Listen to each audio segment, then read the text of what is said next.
Dhjetra forca policie rrethuan xhamin e madhe në Shkodër Ebu Bekër duke hequr tabelën me mbishkrimin kush grabit tokën padrejtësisht, qoftë edhe një pëllëmb tokë. Në ditën e Kiametit Allahu ka për t'i varur në qafë 7 palë tokë.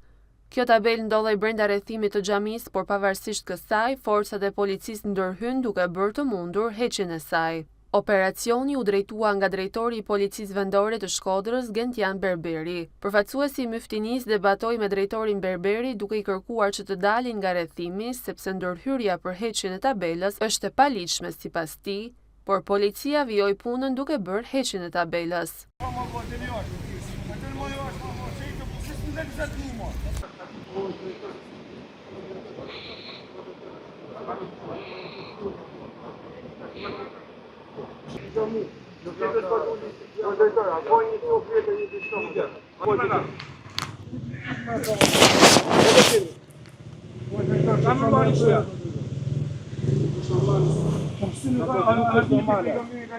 Ajo nuk është normale. Nuk është normale. Muslimani o hadithu. Po jo nuk jemi musliman ti mo. Po nuk jemi musliman ti mo. Po drejtor lutem o drejtor, mos e bën. Nuk ka ligjore o drejtor. Bravo drejtor. Myftinia e Shkodrës reagoi pas heqjes së tabelës brenda oborrit të xhamisë nga policia e shtetit.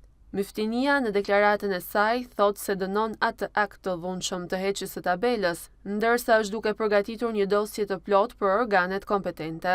Dënojmë çdo akt dhunesh, shkeljeje flagrante dhe denigrimit të pronës private dhe simbolikave tona të shenjta, me të cilat u përballua paradoksalisht mbrëmjen e së dielës më 9 nëntor 2025, në 9 nëntorin e shembjes së murit të Berlinit, xhamia e vakëfioni shenjtë në fushë qel.